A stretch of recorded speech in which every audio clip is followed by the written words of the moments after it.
Thanks for joining another Math Fun Series video. In this video, we'll talk about uh, binary number system and how binary number system work, how we can convert a binary number to a decimal number and from decimal number to a binary number. And finally, I will give you some useful tips so that you can use it to convert a binary to a decimal and decimal to binary pretty quickly. So stay to the later part of the video to get that. Let's get it started. So what's called binary number system? So as you can see, for the binary means two. So in binary number system, we have only two numbers, basically two symbols. And those two symbols are 0 and 1. So these are the only two symbols you have in the binary number system, which is totally different than decimal number system. What we are pretty much familiar with decimal number system.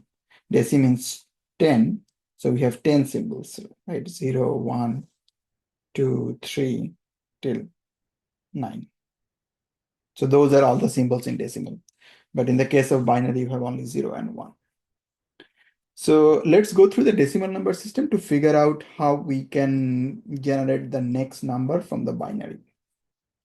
So for the decimal number system, we start with 0 and the maximum value is 9. So let's call it mean and call it max, right? These are all the 10 symbols. So if you want to find out the next number from these sequence in decimal, what we do, since we already reach 9, the only way we can go to the next number if we repeat all the numbers again. So to repeat it, what we need to do from the max, we need to jump to a mean again, and the mean is 0. As soon as you jump to from max to mean, you need to add a different number to the left side. So basically that becomes 1. And now you have, or you can add actually more numbers. You can just increase in the right side, then you can go to till 19. So now you have few more numbers. So what will happen again? Because in the right side is max, so you need to jump it from max to mean. It will become 0. And when you jump, you need to increase 1 to the left side, so it will become 2, 0. And same thing going happen again, so it will become 0 to 1, so you don't need to change in the left side. So one key thing to remember, if you jump, you need to increase 1 to the left. If you don't jump, you don't need to make any change to the left side. So 1 becomes 2, it will get a 2, 2. So that's how it works, right? Finally, when you get 99, now what will happen? It's a max, you jump. Since you jumped, you into increase in the left side. So this is 9, you need to jump again, and then you add 1. So that's how we get 100 after 99. So let's use this same formula to find out the next number for binary. So for the binary case, we have only two numbers, 0 and 1. And as you know, 0 is the minimum and 1 is the maximum. So if you want to write the next number of this sequence, the only way to do it, since you already reached max, you need to jump. And if you jump from 1 to 0, you need to increase 1 to the left side. So the next number is basically 1, 0. Now let's take a look at 0. 0 is not max, so you can just increase in the right side. So the next number is 1, 1. Now again, this 1 is basically max, so you need to jump. If you jump, you need to increase 1 to the left side. You go to left, it's also max. You jump again, so you need to increase 1. So now 1, 0, 0 is the next number for this sequence. What will happen for the next number? So 0 becomes 1. You are not jumping, so the left side remains same. 1 is max, so you jump 1 time, increase 1, and this will same thing happen 1, 1, 1, and you jump here. This is also 1, you jump here. This is also 1, you jump here, and you get 1, 0, 0. So these are the sequence for the binary number. So if you count it, basically what you get, this is in decimal, this is our 0. This is our 1, right? This is our 2. So this is our 3. So these are the decimal equivalent of all the numbers in binary.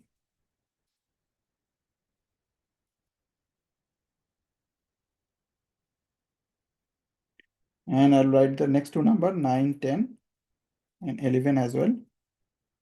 So how can you get that? So for 9 is 1, 0, you just increase this one, you don't change in the left side. For 10, for 1, you jump, so it will become 0 and 1, and you don't change in the left side. You change it to 1, and you don't change in the left side.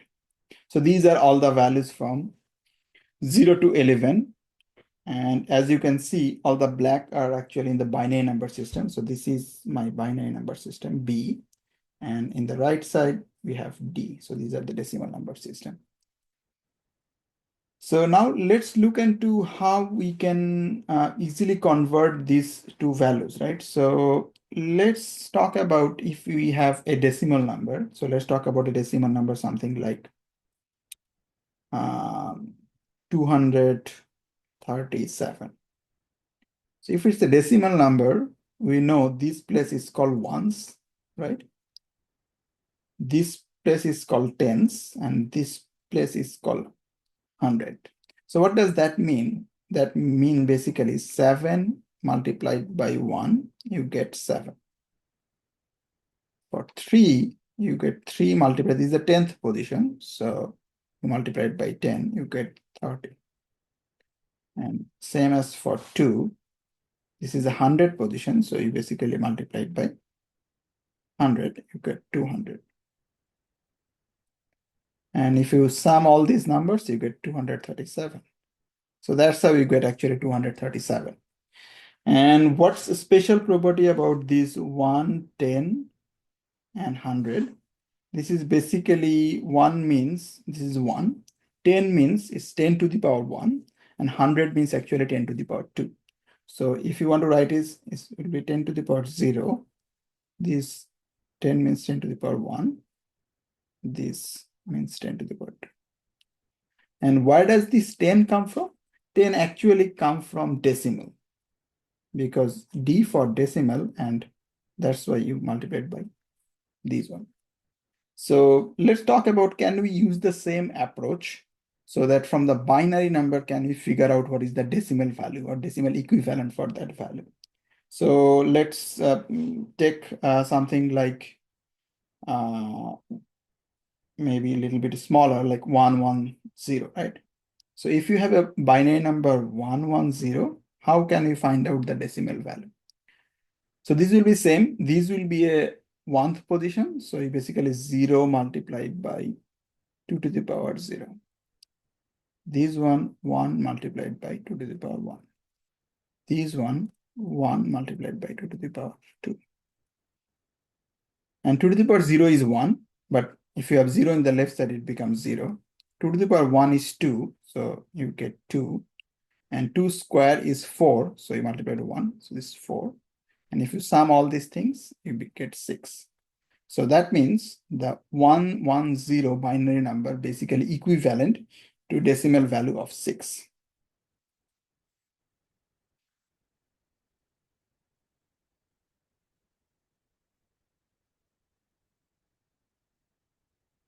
Now let's talk about what are the tips. How can you actually easily convert it to this number to a decimal number? Actually, you can.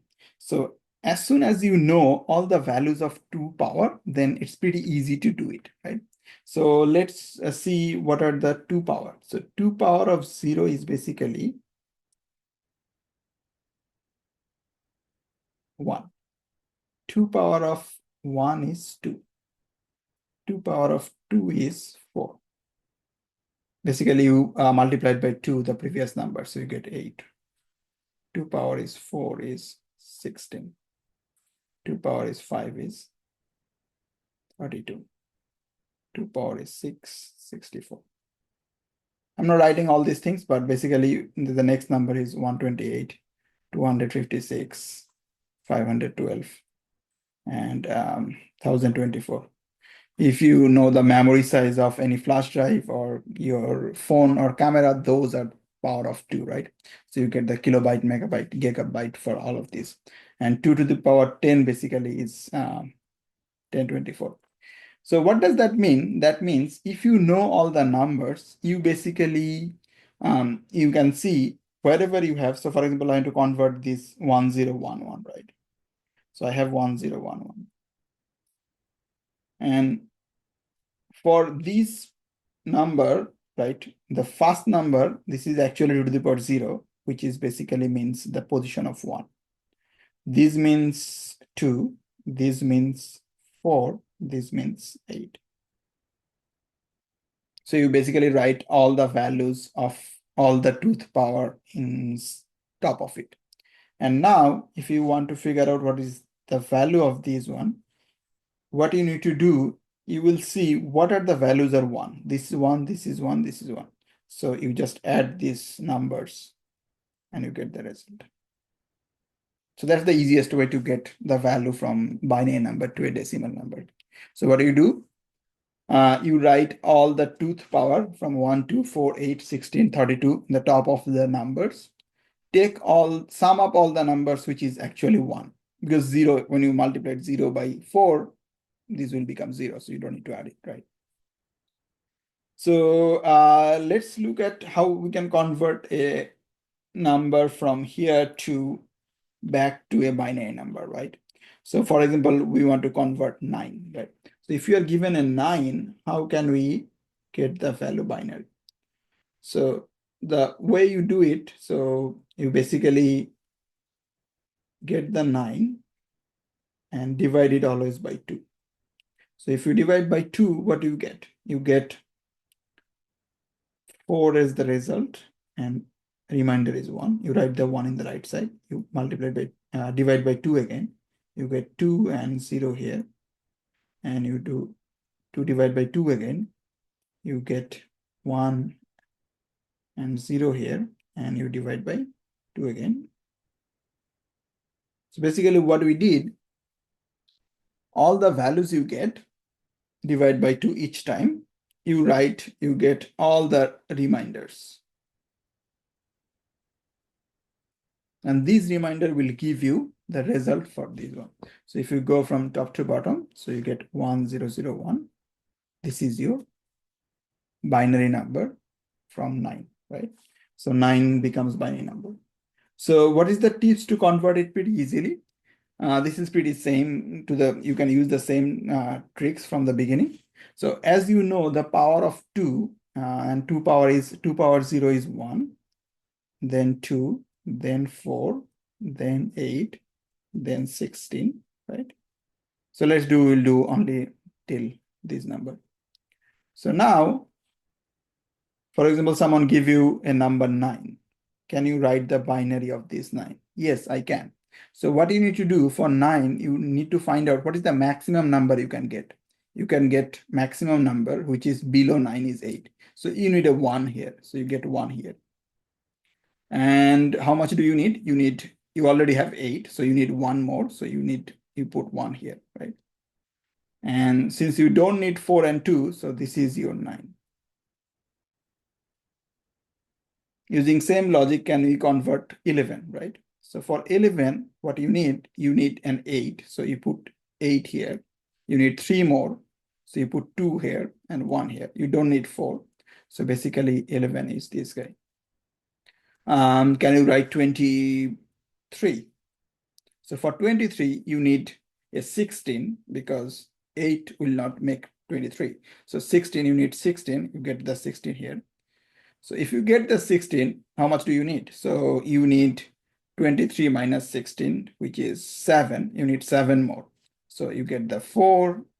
You need 3 more. You get the 2. You get the 1. So 1011, right? So this is your 23. So pretty easy, right? So if you need only 16, this is pretty easy. So put 16 is 1 and all are 0. So you got the 16. You need 8. So put just 1, 8 and all the zeros, right? So that's how you easily convert a decimal number to a binary number. I hope that helps. Thanks for watching. I will see you in the next Math Fun series video.